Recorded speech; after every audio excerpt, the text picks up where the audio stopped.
Всем привет, дорогие друзья, клавишники, пианисты, работники студии. И снова на моей прекрасной клавиатуре Native инструмент Complete Control S88, по-моему, модель МК2. Снова на ней произошла одна неприятность. Вот первая октава и клавиша C не звучит. Я предполагаю, что либо туда в контактную группу попала какая-то пыль, что скорее всего, ну, либо ничего другого быть не может. То же самое у меня было на соль второй октавы.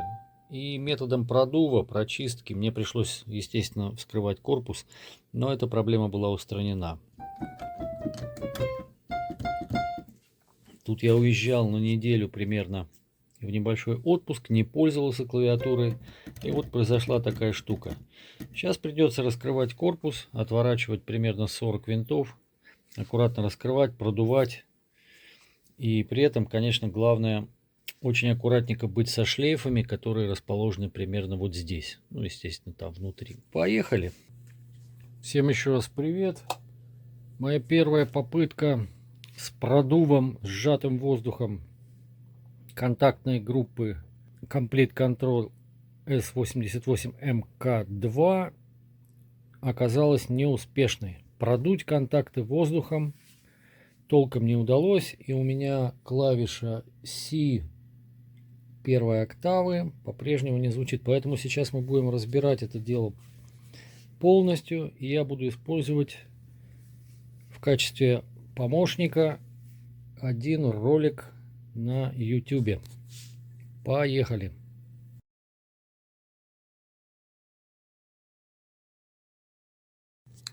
Ну вот, за 6,5 минут, даже меньше, я открутил все винты по внешней стороне, за исключением вот этих вот двух. Вы видите, что здесь слева от каждого из этих винтиков есть такое углубление. Вот это будет вам ориентиром, если вы будете разбирать Complete Control S88MK2. Вот эти винты не надо откручивать. Корпус снимется и при закрученных тех винтах. А предназначение этих винтов, там такие упорчики есть пластиковые. Когда я подниму крышку, вы их увидите. И вот я здесь поставил канистру с водой, потому что когда я буду поднимать вот эту крышку, ее надо будет как-то на некоторое время чем-то придерживать. А поскольку ассистента у меня нету, вот в качестве ассистента у меня будет вот эта канистра. Конечно, такие вещи лучше делать на специализированном оборудовании, но сейчас в Москве очень туго и со специалистами, и с работающими центрами по обслуживанию клавиатур Native инструмент. Поэтому я решил сделать это сам. Снимаем крышку.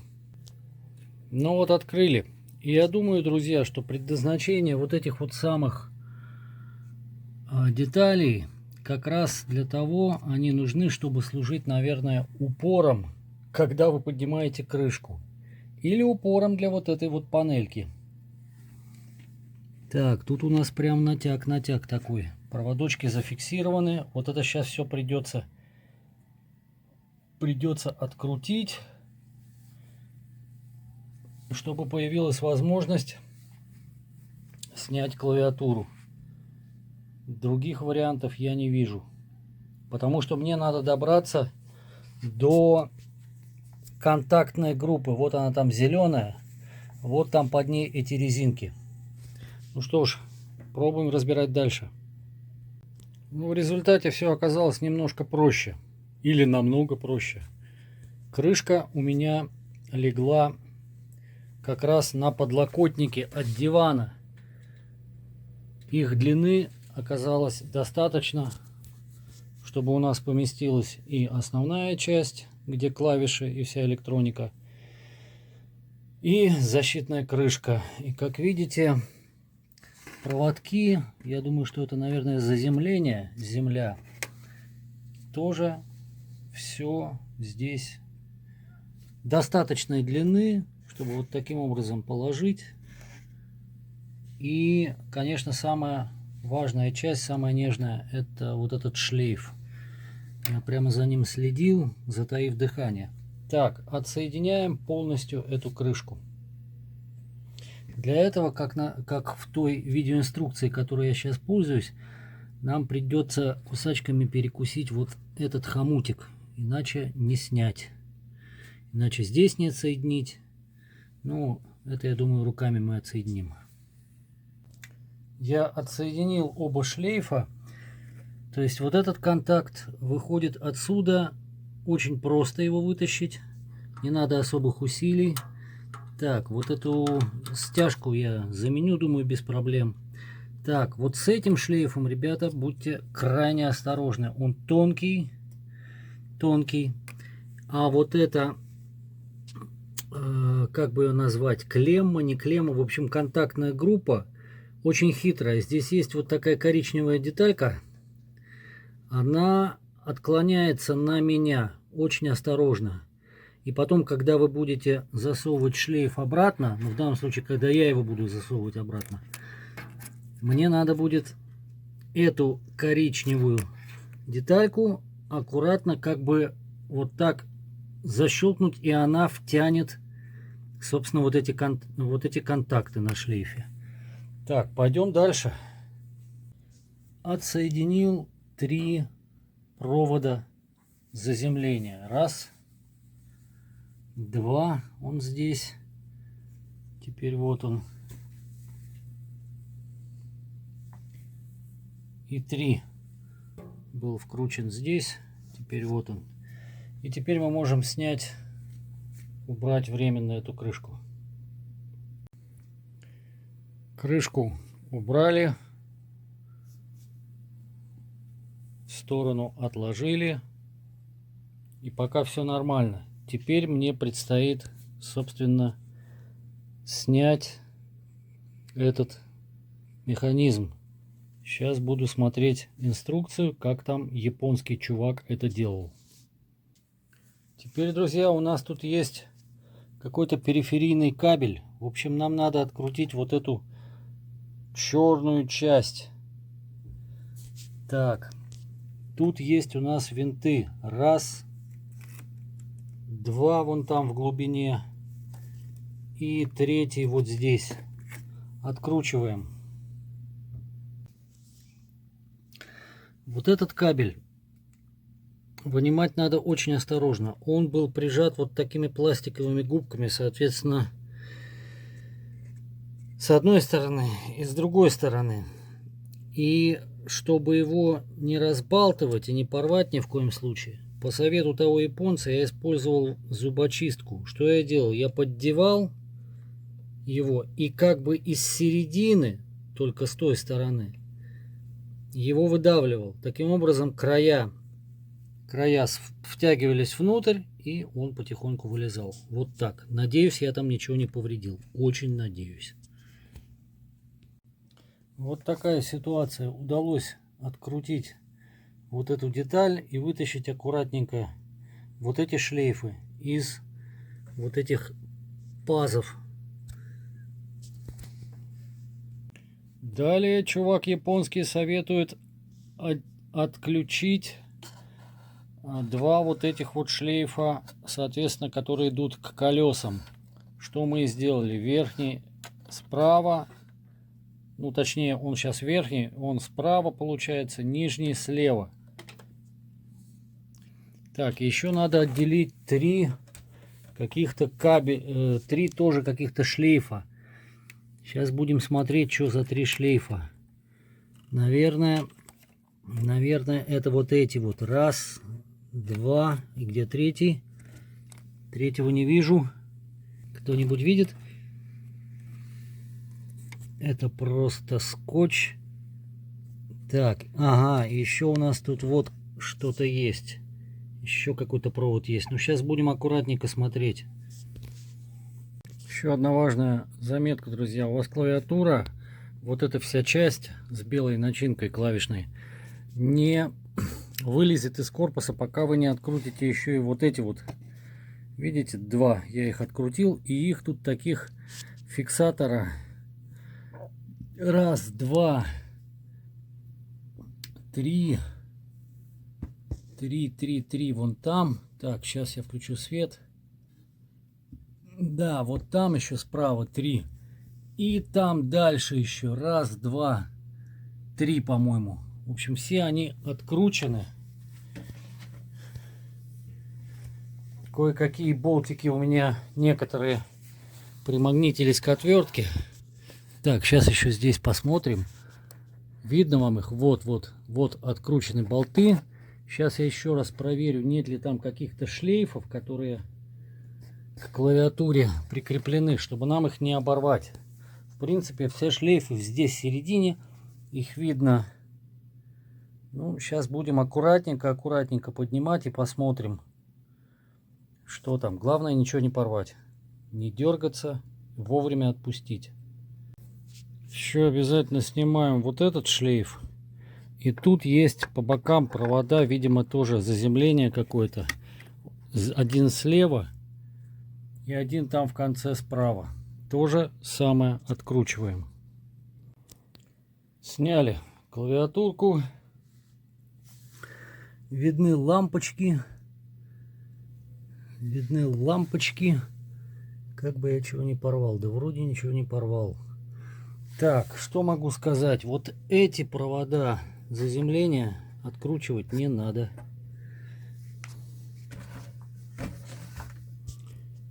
Ушлый епошка не все, оказывается, рассказал. Не все показал. В том числе вот этот шлейф. Его тоже совершенно не обязательно было снимать. Так что мы его возвращаем обратно. Плотненько надеваем. Так, и вроде у нас тут все нормально сидит. Все на своих местах. Ничего мы не будем качать. Друзья, я рекомендую вам заклеивать чем-то вот эти дела, потому что у меня один шурупчик вылетел, провалился в какую-то дырку, и он там. Так, ладно, продолжаем. И что мы получили? Вот клавиатура лежит вверх тормашками. Вот там зеленые эти самые платы, в которые воткнуты резинки. По идее, к ним проще добраться с другой стороны. Попробуем, но что-то я в этом сомневаюсь. И, собственно, друзья, вот эта контактная группа. Вот она, вот на зеленой, как это называется, на зеленой плате. Вот эти резиночки серые, внизу как ножки такие. И вот, собственно, сама вот эта контактная группа. Нажимаешь на клавишу, и вот она прижимается. Вот в этом месте, прямо под моим пальцем. Так, как до нее добраться, ума не приложу. По идее, каким-то образом должны у нас сниматься клавиши. Как они снимаются, понять я не могу, потому что вот нижняя, вот эта часть, назовем ее молоточек, или противовес, скорее всего это, да, это противовес. Он каким-то образом связан с частью верхней, он ее то ли цепляет, то ли просто ослабляет. Теоретически, если он ее просто ослабляет, то тогда каким-то образом можно снять вот эту клавишу, и таким образом, или несколько клавиш в ряд, и добраться до самой контактной группы, чтобы открутить вот эти винтики, или даже не откручивать их, а просто снять эти резинки и прочистить их. А у меня не работает клавиша C. Не работает у меня клавиша C первой октавы. Вот это. Вот надо к ней и добраться. Но чтобы снять всю резинку, скорее всего, надо будет снять их несколько. Ну что ж, попробуем это сделать с умом. И вот, господа, я никак не могу добраться до этой контактной группы. Если действовать логически, с лицевой части клавиатуры, назовем ее так, нет никаких болтов, гаек, нет ничего. Кстати, интересно, все клавиши помечены. Вот тут видно вам или нет. B4, C5, D6 есть и так далее. Но это нам сейчас не надо. Так, перевернем клавиатуру. Перевернули. И с этой стороны нет ни одного болта, нет ни одной такой откручивающейся части по всей длине клавиатуры. Нет ни одной откручивающейся части. И клавиши, по ходу, завязаны одна с другой так, что не поломавши их, ну вот не вытянуть. Я тяну за противовес, то есть двигаю противовес, поднимается сама клавиша. Сейчас она как бы в опущенном состоянии, в нажатом. А нам надо добраться, соответственно, вот до этих самых резиночек. Вот они, эти контакты. И единственное, что я обнаружил, друзья, я обнаружил здесь интересную штуку. А именно вот эту. Посмотрите, здесь у нас какая-то заклеенная, как фиксатор какой-то. С противоположной стороны клавиатуры такая же штука, она тоже заклеена. Сейчас я вам покажу.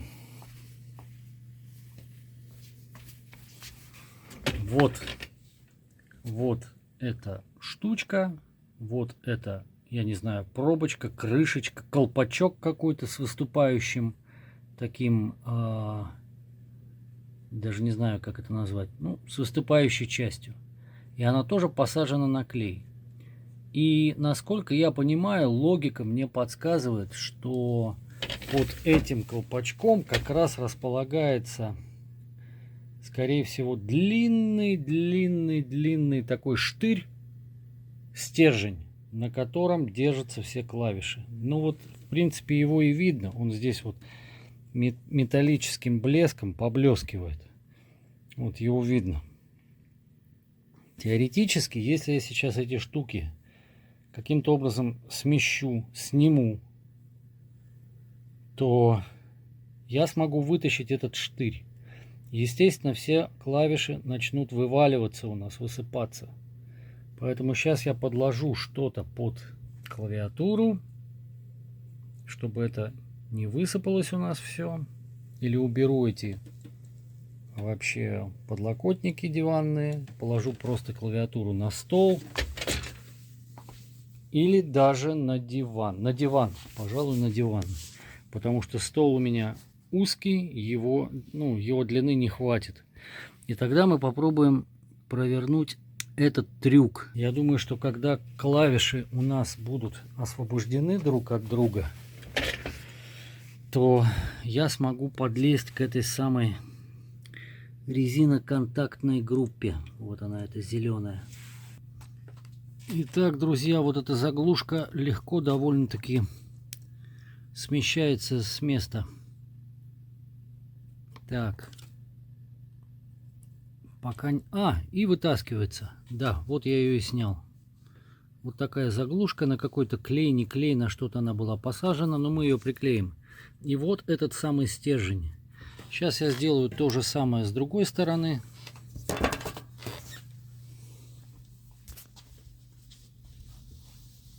Так, аккуратнее со шлейфами. Так, и вот с другой стороны.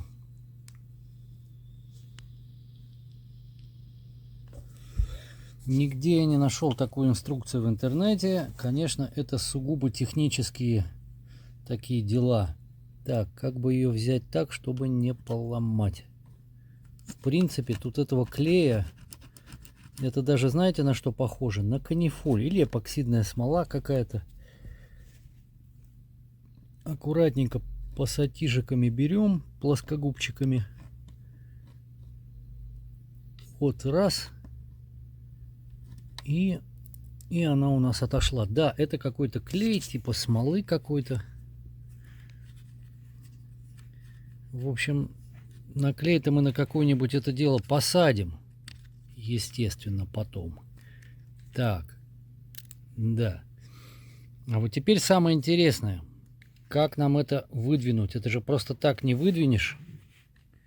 Как бы там еще не было каких-нибудь пазов для клавиш. Кто его знает? Так, ну будем пробовать пассатижами. Тут еще такой нюанс. Вот эти все, так сказать, перегородки, переборки, они пластмассовые. И по идее, чтобы вытянуть эту штуку, надо во что-то упереться или иметь большую силу. Вот она, кстати, крутится. О, она вытаскивается. Сейчас я посмотрю, что там происходит с той стороны, когда выпадет первая клавиша. Чтобы, так сказать, не усугублять, мы сразу посмотрим, что у нас происходит здесь. И сможем ли мы обратно все это дело насадить. 88 клавиш, друзья, ни хрен собачий. И не потерять бы мне еще ориентир. Так, колеса у нас слева. Вот шлейфы от колес.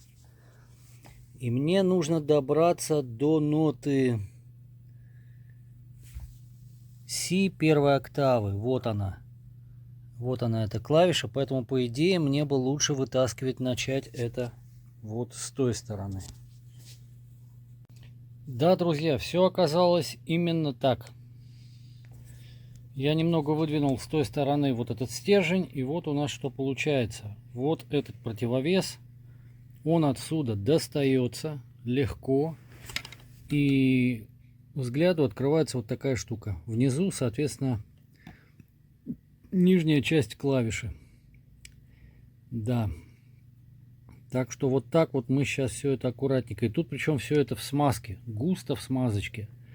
Сейчас мы будем это все аккуратненько вытаскивать. И поочередно, клавиша за клавишей, рядышком класть, чтобы ничего у нас не разбежалось. Чтобы обратно точно так же все вставить.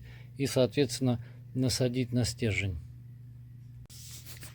Сама лицевая часть клавиши выталкивается нажатием вот сюда.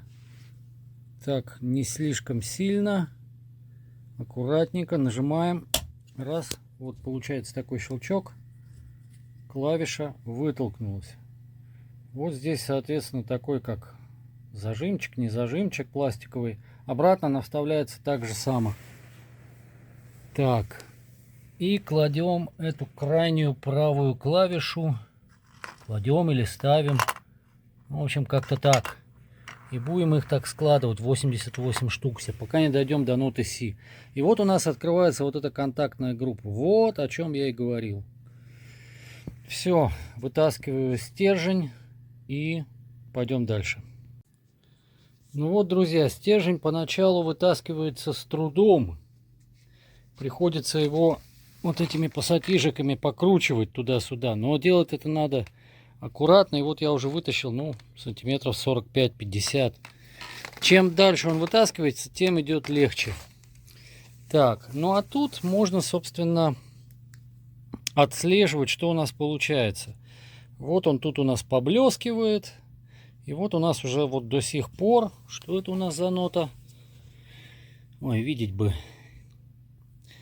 Так, ну я думаю, что до... Так, ага. Сейчас мы хрен мы так не сориентируешься даже. Так, ну вот. До, ре, ми, фа, соль, ля, си. Си. Вот как раз до этой си я и дошел. О, она уже даже сама вытолкнулась. О, как у нас. Видите, здорово. Аккуратненько вынимаем. Или не вынимаем. Мне же надо все разложить одну под одной четко, чтобы ничего не перепутать. Так, пускай-ка она пока полежит здесь. И заодно, вот смотрите, видите, там есть такой пазик. И вот эти выпуклые круглые штучки справа-слева, шпинделечки или как их, вот они прямо туда входят. Все логично. Вот, а потом мы, естественно, будем вставлять сюда этот стержень. Ох, я думаю, еще мы помудохаемся. Так, И вот теперь мы будем аккуратненько доставать все клавиши. Так, таким образом, это у нас нота до. Это нота до. И как бы их разложить так, чтобы не перепутать. В принципе, клавиши помечены, я вам говорил.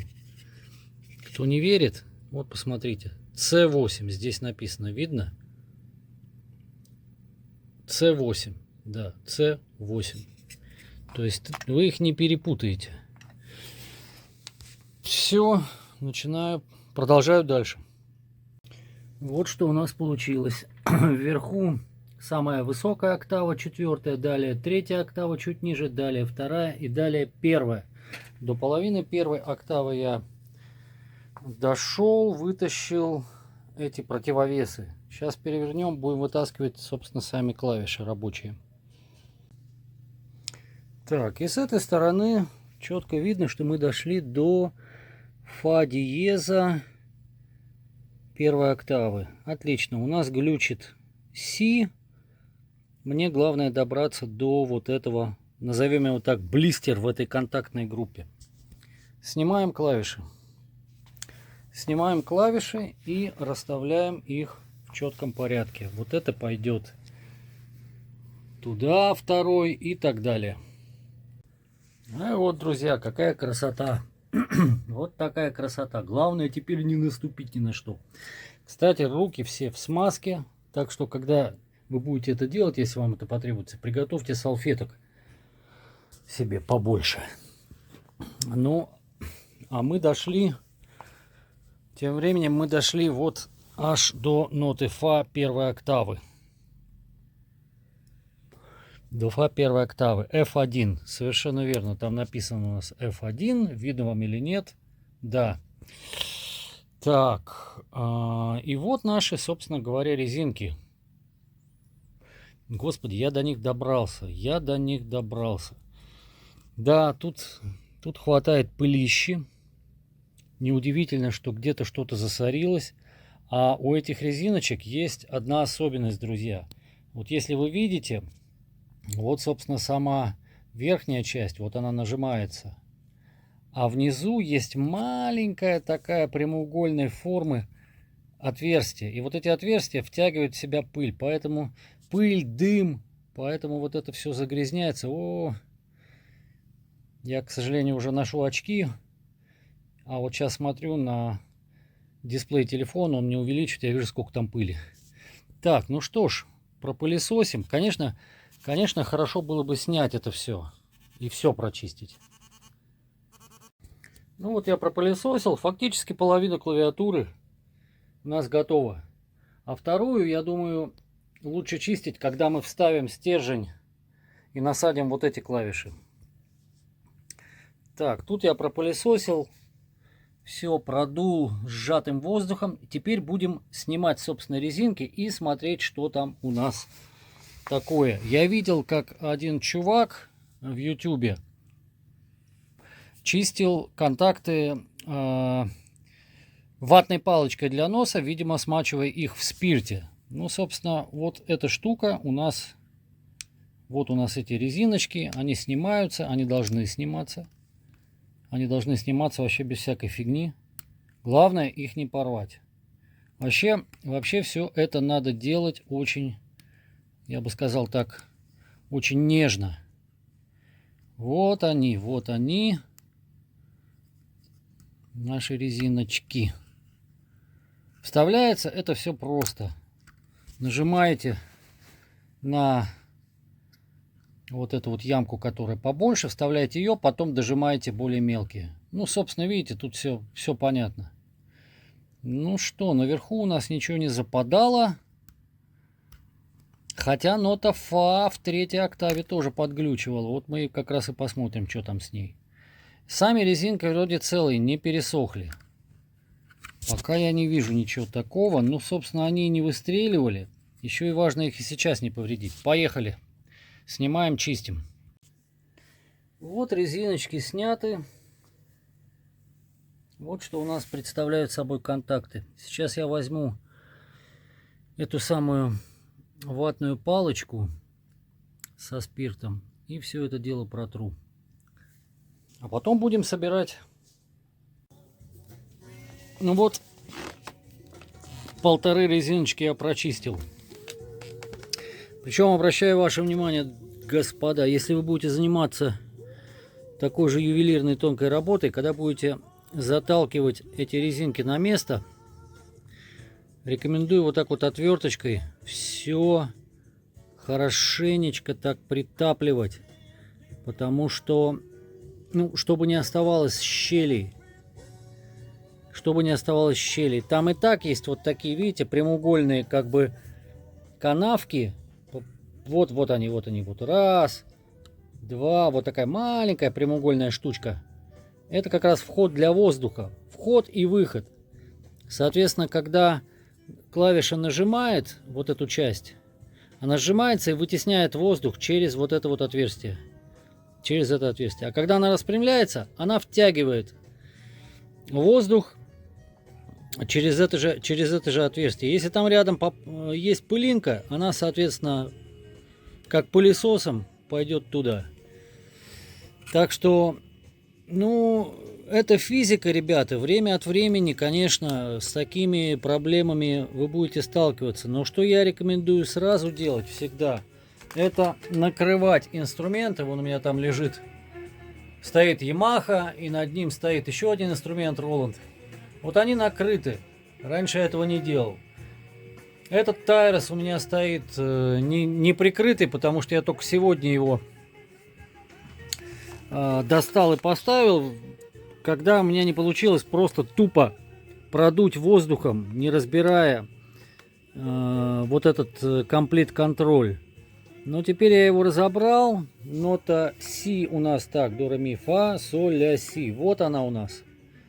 Так, это у нас фа, фа диез, соль, соль диез, ля, ля диез, си. Вот нота Си. Тут я уже все прочистил. Ну, идем дальше, идем дальше. Потом самое интересное. Будем вставлять опять клавиши. Но это еще, как говорится, несложно. Сложнее будет вставить стержень. Он жирный, он в смазке. Кстати, друзья, сразу обращаю ваше внимание. Перед тем, как вы будете чистить вот этими, допустим, спиртовыми ватками, у меня там немного водки в рюмочке, перед тем, как будете чистить это дело, естественно, вымойте руки как следует и протрите их там салфетками, полотенцем, чтобы они у вас были не жирные, чтобы вы, не дай бог, так сказать, еще жира сюда не внесли. А то будет вообще такой концерт, что никто ничего не услышит. Продолжаем. И еще небольшая заметочка, друзья. Когда вы будете разравнивать отверточкой, для этого отверточка тонкая, крестообразная, очень удобно. Так вот, когда вы будете поджимать вот эти резиновые контактные группы, пьезоконтактные, к, собственно говоря, печатной плате, будьте внимательны, чтобы у вас ваша отвертка не соскользнула и не царапнула где-нибудь по плате, потому что здесь, как вы видите, здесь проходят соединения на печатной плате, видите, идут как такие проводочки. Ну, нам же надо, чтобы все работало. Вообще эта работа не терпит спешки, суеты. Включайте себе какую-нибудь спокойную музычку и получаете удовольствие. Мне в этом помогает Джордж Бенсон. Продолжаем. Ну вот все резинки, которые я снимал, я прочистил и вставил и разровнял. Так, ну, волн каких-то особых я не вижу. Хотя вот здесь вот как-то не очень красиво. Хорошо еще издалека посмотреть. Извините. Чтобы понять, все ли мы тут точно впендюрили. От этого ведь будет зависеть, ну, даже не столько тот фактор, что замкнет ли пьезоконтакт цепь и появится ли звук. Нет, цепь-то он замкнет, звук появится. Но от того, насколько хорошо прижаты вот эти резиночки. Там у них есть такие торчащие пупырышки. Вот эти пупырышки должны до конца зайти в отверстие.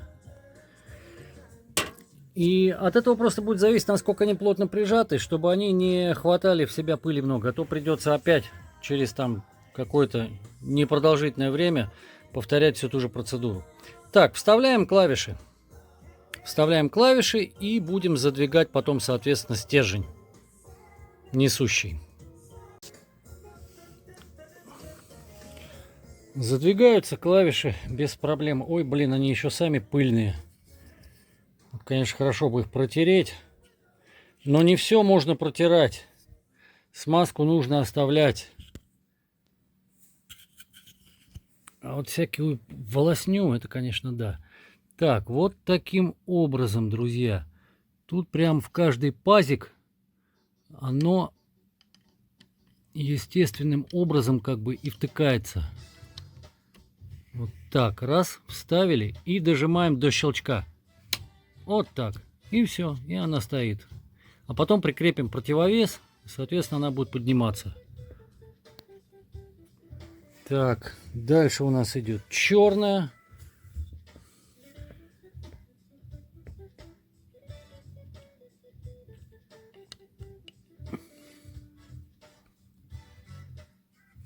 До щелчка.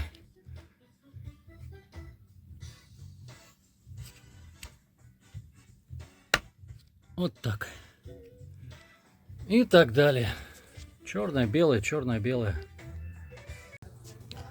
Ну вот все рабочие части клавиш наших насажены. Все до щелчков. Что-то я даже протер там от пылищи. Так, 45 клавиш у нас осталось. 43 я почистил контакты у 43. Сейчас переворачиваем и будем надевать противовесы. Ну вот, друзья, и вставили мы стержень. Поскольку я его... Да, тут вот начинаются небольшие, скажем так, косячки. Поскольку я этот стержень, на котором держится вся вот эта вот система, выкручивал пассатижами. А пассатижи у нас имеют вот такие зазубринки тут. Понимаете, о чем я говорю? То и тут, соответственно, на выходе образовалась такая, как резьба. Не знаю почему, по какой причине, но вот первая клавиша, ну, конечно, она сейчас лежит и там мешает ей двигаться, этот самый, ну, подлокотник. Но вот она почему-то нажимается и не возвращается. Ну, сейчас я переверну. В принципе, эта клавиша последняя, самая низкая. Ее крайне редко вообще используют. Все остальное двигается. Все остальное двигается нормально. Так, сейчас перевернем и посмотрим. И потом будем идти дальше собирать. Ну вот, все клавиши у нас двигаются. Остается еще убедиться в том, чтобы все здесь нормально работало. А последняя клавиша, то есть она в субконтр-октаве, вот она, западает, зараза. Наверное, из-за того, что поскольку я крутил плоскогубцами, здесь нарезалась резьба. И где-то там что-то цепляет. Ну, в принципе, эта клавиша используется крайне редко. Нажать на нее можно, но придется отжимать. То есть, как бы, ну, вот такая вот история, ребята. Если вы будете заниматься подобным видом ремонтных работ, то имейте в виду, что тут нужен какой-то специальный инструмент. Может быть, там смазка стерлась, и из-за отсутствия смазки вот такая хрень происходит. Но может быть и из-за резьбы, потому что там явно что-то цепляется. В общем, понятное дело. Собираем. Мне бы еще вспомнить как. Сборка происходит, соответственно, в обратном порядке. Надеваем вот эти колпачки. Тут, оказывается, есть упор, и никуда она не слетит. То есть есть такой пазик в верхней части пластиковой, она в него как бы входит, и можно даже не заклеивать. Никуда она не улетит. Так, то же самое с правой стороны. Вот она заходит за вот этот выступ. Там есть такая ложбинка. Можно приклеить, можно не приклеить. Понятно, гарантия тут уже тоже не имеет значения. Так, теперь будем вкладывать это дело в корпус и надевать шлейфы.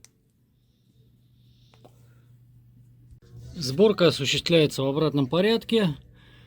Надели вот эту штуку с клавишами и закрутили вон те болтики, которые там внизу. Видно их вам? Сейчас подсвечу. Вот эти вот болтики парные. Их там раз, два и еще несколько штук. Я их хорошо прикрутил. Так, теперь надеваем, соответственно, шлейфики. Надеваем все шлейфы. Аккуратно. Теперь пошла тонкая работа. Надо заправить эти шлейфы в их гнезда. Этот, остальное заправлено. И вот этот уже потом, когда мы поставим сюда крышечку. Так, 2 шлейфа я вставил.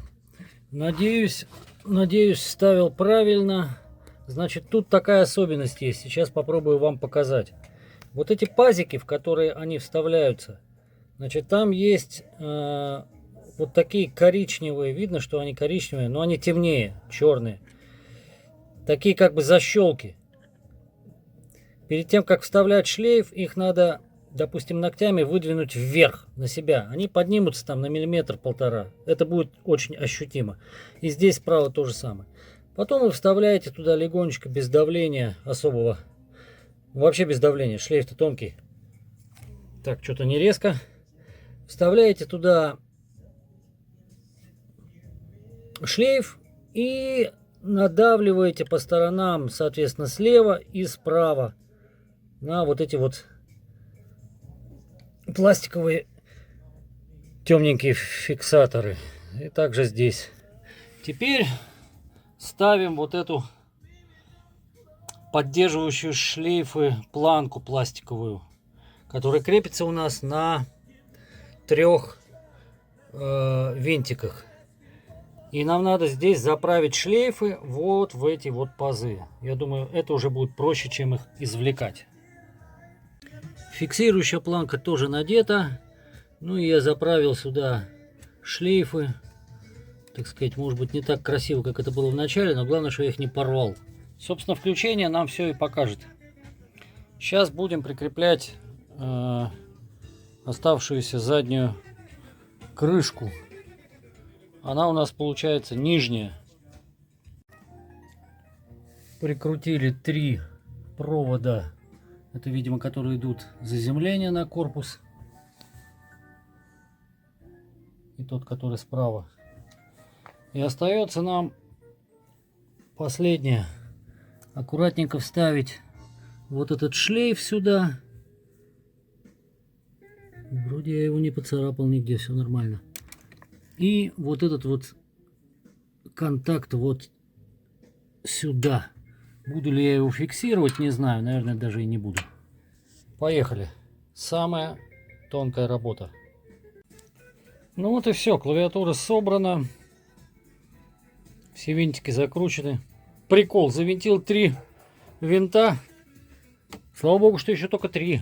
Еще, блин, свой испаритель нигде не могу найти. Думаю, ё-моё, я его в корпусе оставил, пока работал. Пока шлейф там это. Так и есть, отвинтил, достал. Так что, ребята, будьте внимательны. Ну, блин, я засекал по часам. 6 часов. Работа заняла 6 часов. Че, сейчас снимаю свой Тайрос.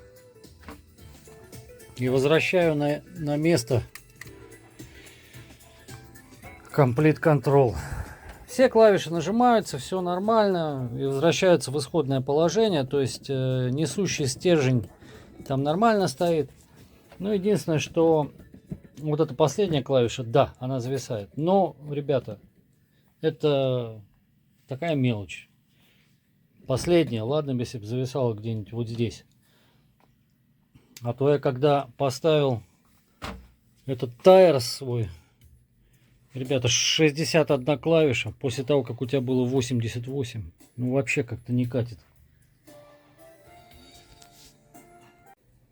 Ну вот и настал, дамы и господа, момент истины. Сейчас будем включать и проверять. Я уже тут подготовил к запуску галеон от Штайнберга. Включаем. Ну, если я правильно все собрал, то все должно быть нормально. Смотрите-ка, загрузилось. Значит, шлейфы все на месте. Так, запускаем галеон Sonic SE. Такая вот у меня версия. Полную не покупал. Акустик пиано. Так, это клавиатура виртуальная. Сейчас проверим эту.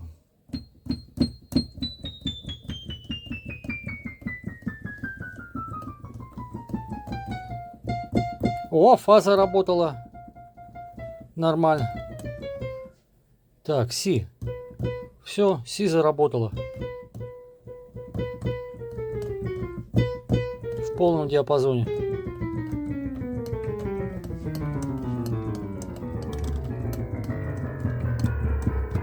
И это сейчас зависнет. Что и требовалось доказать. Хорошо, это память о том, что я делал ремонт. Ну, друзья, все круто. Остается проверить, как инструмент будет вести себя в какой-нибудь программе, где есть у нас, где задействована оболочка Complete Control. Как говорится, чтобы огоньки у нас, допустим, на барабанной раскладке показывали то, что надо. Ну, вот такой способ. Единственное, друзья, смотрите, вот если кто-то мне посоветует, в комментариях напишите, пожалуйста. Ой, по поводу вот этого несущего стержня, кстати, опа, тут у нас все работает, вот этот контроллер, все нормально. Октавные кнопки работают, все нормально. Фиксированный режим громкости. Ну, сейчас проверим. Сейчас загрузится проект. И мы сейчас посмотрим, что там. Так. Возьмем, что у нас тут есть. Что же я использовал? Гитара. Вот, Complete Control. Ну, давай, открывайся. Хочется сразу все, так сказать, проверить. Ага. Все, лампочки на месте.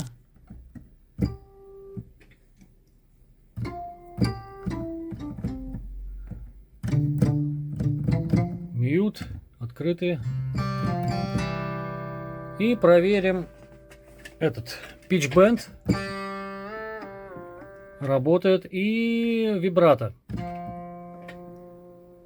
И колесо модуляции работает тоже.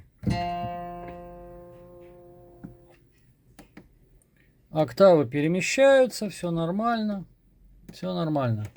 Попробуем кнопку проверить. Ну, все работает, все нормально. Кнопка фиксированной громкости тоже работает.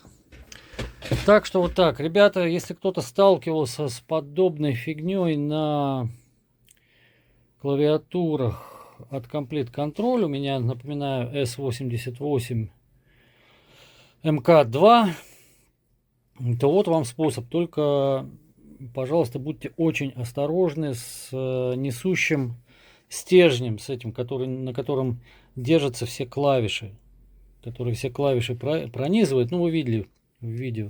Я его закручивал пассатижами, поэтому в том месте, где я работал пассатижами, образовалась резьба.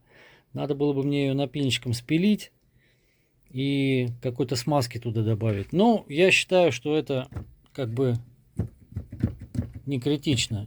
Они работают, потому что включен звук гитары. И вот если мы повысим, ага, вот она работает. Всем спасибо за терпение, за